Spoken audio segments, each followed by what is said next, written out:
Hello प्यारे बच्चों, बात करते हैं पीएच स्केल की। PH scale is the measurement कि कोई भी जो आपका सोल्यूशन है वो कितना एसिडिक या कितना बेसिक होगा। जो इंडिकेटर्स होते हैं जैसे आपका लिटमस पेपर है वो सिर्फ ये बताता है कि कोई भी सब्सटेंस एसिडिक है या बेसिक है, बट वो कितना ज़्यादा एसिडिक या कितना कम एसिडिक या कितना ज़्यादा बेसिक या कितना कम बेसिक होगा वो हमें पता चलता है पीएच स्केल से। अब यहाँ देखें जो ग्रीन कलर है दैट इज़ फॉर न्यूट्रल, और जैसे जैसे हम आपके लेफ्ट पे जाएंगे जीरो की तरफ जाएंगे तब हमारा जो पीएच है वो कम होता जाएगा। तो पीएच की वैल्यू जो है बच्चों वो जीरो से आपकी 14 तक लाई करती है। अब जीरो पे आप देखें रेड कलर है और यहाँ आप देखें ब्लू, डार्क ब्लू कलर है, ठीक है। बीच में आप देखिए 7 पे क्या है, ग्रीन कलर है।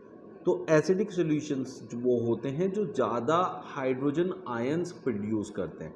जो जितने ज़्यादा हाइड्रोजन आयंस प्रोड्यूस करेगा वो उतना ज़्यादा एसिडिक होगा और उसकी पीएच वैल्यू उतनी ही कम होगी, ठीक है। तो अब यहाँ देखिए 7 पे आ जाता है न्यूट्रल। इट मीन्स 7 से कम की तरफ आप जाएंगे तो जितना 7 से 0 की तरफ जाएंगे उतना एसिडिक होता चला जाएगा। लेकिन अगर 7 से चले जाएं 14 की तरफ तो उतना ज़्यादा बेसिक होता चला जाएगा। तो हाईएस्ट बेसिक जो होता है 14 पे होता है और लीस्ट होता है वो आपका 8 पे और हाईएस्ट एसिडिक होता है 0 पे। तो इस तरीके से आप पता करते हैं। अब क्वेश्चन आता है कि बहुत सारे ऐसे होते हैं कि जो सब्सटेंसेस आप डेली यूज़ में लेते हैं उनमें से कौन एसिडिक या कौन बेसिक है, ये देखिए। अब आप जीरो पे देखें जो हाईएस्ट है, मतलब जो एसिडिक है, मोस्ट एसिडिक है, वो बैटरी में जो हम डालते हैं ना एसिड, वो वाला होता है। स्टमक में जो एसिड प्रोड्यूस होता है वो भी कम नहीं होता है, देखो कितना एसिडिक होता है, बट उसका पीएच वैल्यू जो है वो 1 है।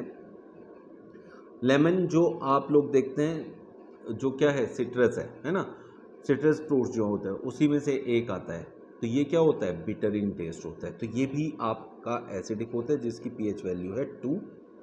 Vinegar 3, tomato 4, coffee 5, milk 6।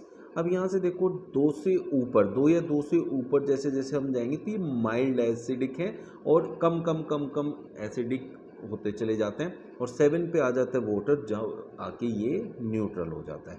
अब इसके आगे जैसे हम बढ़ते जाते हैं तो ये बेसिक होता है। 8 पे है ब्लड, फिर baking soda, stomach tablets, ammonium solution, soap, bleach और ड्रेन क्लीनर सबसे ज़्यादा बेसिक होता है। तो उसका जो आपका पीएच वैल्यू है वो 14 है।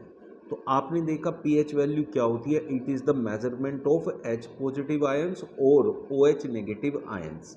तो जितने ज़्यादा OH नेगेटिव आयंस होंगे उतनी हाईएस्ट वैल्यू होगी आपकी बेस की तरफ। तो 14 पे सबसे ज़्यादा OH नेगेटिव आयंस होते हैं और जबकि H पॉजिटिव आयंस जो हैं 0 पे सबसे ज़्यादा होते हैं। तो 0 से 14 के बीच में स्केल वेरी करता है।